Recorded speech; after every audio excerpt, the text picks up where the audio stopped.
नमस्कार दोस्तों, स्वागत है आप सभी का। और अगर आप आज मैं आपके लिए फिर फिजिक्स का चैप्टर लेकर आया हूँ जिस चैप्टर का नाम है गुरुत्वाकर्षण इस चैप्टर का नाम है। इसके हम करेंगे 20 क्वेश्चन। ठीक है, तो चलिए शुरुआत करते हैं पहले क्वेश्चन की ओर। गुरुत्वीय विभव का मान सदैव कैसा होता है? पहला क्वेश्चन फिजिक्स का। Very very good. तो गुरुत्वीय विभव का मान सदैव जो होता है वो ऋणात्मक होता है। पिंड का भार, ये क्वेश्चन पूछा हुआ है एग्जाम में। पिंड का भार सबसे ज़्यादा कहाँ पर होता है? तो पिंड का भार ध्रुवों पर सबसे ज़्यादा होगा। क्या? पिंड का भार ध्रुवों पर सबसे ज़्यादा होगा। चलिए अगला क्वेश्चन क्या लिखा हुआ है। अगला क्वेश्चन आपके सामने तीसरे नंबर का। निर्वात में अंतरिक्ष यात्री सीधे खड़े नहीं हो पाते हैं क्योंकि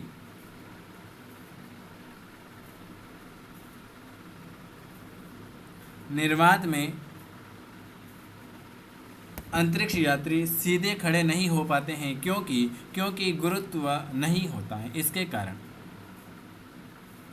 पृथ्वी का पलायन वेग पृथ्वी का पलायन वेग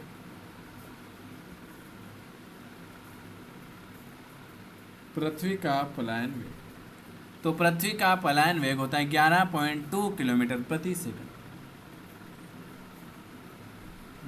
भूतुल्यकालीन उपग्रह के परिक्रमण की अवधि कितनी है? भूतुल्यकालीन उपग्रह के परिक्रमण की अवधि कितनी है? Very very. तो भूतुल्यकालीन उपग्रह के परिक्रमण की अवधि जो होती है 24 घंटे होती है। जो भी नया है चैनल को सब्सक्राइब कर देना, लाइक कर देना, शेयर कर देना। सुबह आपकी 6:30 बजे से रात की 11:30 बजे तक बिल्कुल फ्री क्लासेस चल रही हैं। तो जिनको ऐड होना है ऐड हो जाना, और अगर हमसे जुड़ना चाहते हैं तो इस नंबर पर मैसेज कर सकते हैं 9753749986 पर। हमें इंस्टाग्राम पे फॉलो कर सकते हो MANISHMUJA644। चलिए अगला क्वेश्चन।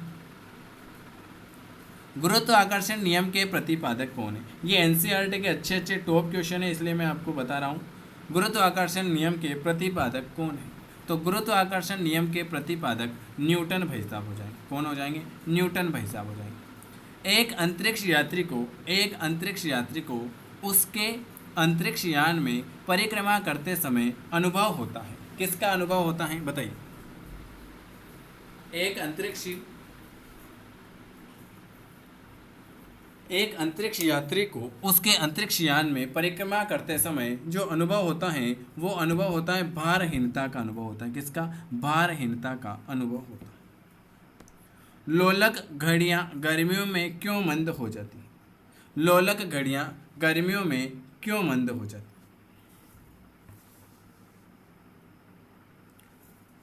लोलक घड़ियां गर्मियों में इसलिए मंद हो जाती हैं क्योंकि ग्रीष्म काल में लोलक की लंबाई बढ़ जाती है, जिससे इकाई दोलन में लगा हुआ समय बढ़ जाएगा। ऑप्शन आपका सी वाला आ जाएगा। पीसा की झुकी हुई मीनार क्यों नहीं गिरती? पीसा की झुकी हुई मीनार क्यों नहीं गिरती बताइए? तो पीसा की झुकी हुई मीनार इसलिए नहीं गिरती क्योंकि इसमें गुरुत्व केंद्र में जाने वाली ऊर्ध्वाधर रेखा मीनार तल के अंदर रहती है। 10 नंबर का। पृथ्वी की परिक्रमा करता हुआ कोई भी उपग्रह इसलिए पृथ्वी पर नहीं गिरता है क्योंकि पृथ्वी का आकर्षण पृथ्वी की परिक्रमा करता हुआ कोई भी उपग्रह इसलिए पृथ्वी पर नहीं गिरता क्योंकि पृथ्वी का आकर्षण उसकी गति के लिए त्वरण प्रदान करता है। चंद्रमा पर कोई भी वायुमंडल नहीं होता है क्यों? चंद्रमा पर कोई वायुमंडल नहीं है क्यों? क्योंकि चंद्रमा जो होते हैं, चंद्रमा इस पर गैस के अणुओं का पलायन वेग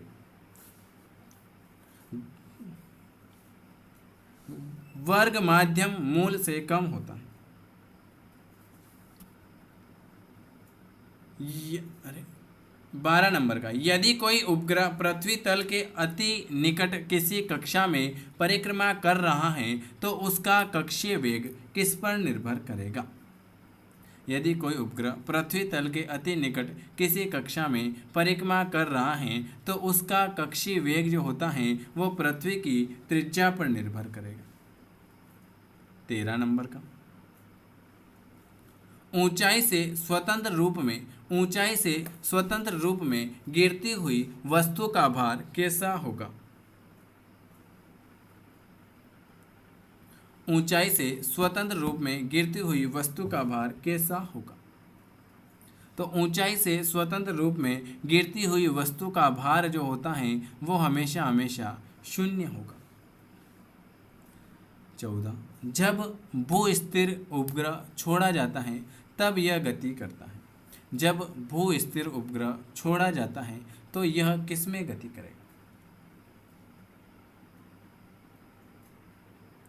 भूमध्य रेखा पर पश्चिम से पूर्व की ओर गति करेगा।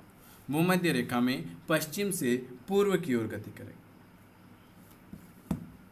15 नंबर का, निम्न में से सुमेलित करें। 5 मिनट में हम 20 क्वेश्चन कर लेते हैं। निम्न में से सुमेलित करें। वस्तु का भार अधिकतम कहाँ पर होता है? वस्तु का भार कहाँ घटता है? वस्तु का भार बढ़ता है या वस्तु का भार शून्य होता है? तो इसका जो आंसर हो जाएगा, वस्तु का भार अधिकतम जो होता है वो पृथ्वी की सतह पर होगा। ठीक है, वस्तु का भार कहाँ पर घटता है? पृथ्वी की सतह से ऊंचाई में वृद्धि पर घटेगा। वस्तु का भार कहाँ पर बढ़ता है? तो वो बढ़ता है जब वस्तु चंद्रमा की ओर शून्य बिंदु पर गतिमान होती है। और वस्तु का भार शून्य कब होता है? शून्य बिंदु पर। तो 3142 क्या आ जाएगा? 3142 पहले का 3, दूसरे का 1, तीसरे का 4 और चौथे का 2।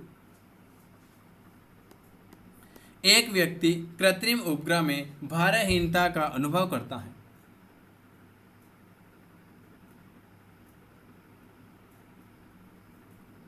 बताइए। एक व्यक्ति कृत्रिम उपग्रह में भारहीनता का अनुभव करता है क्योंकि पृथ्वी के कारण लगा आकर्षण बल जो होता है वो अभिकेंद्रित बल के बराबर होगा। भारहीनता जो होती है वो कैसी होती है? भारहीनता जो होती है वो गुरुत्वाकर्षण की शून्य स्थिति में होगी।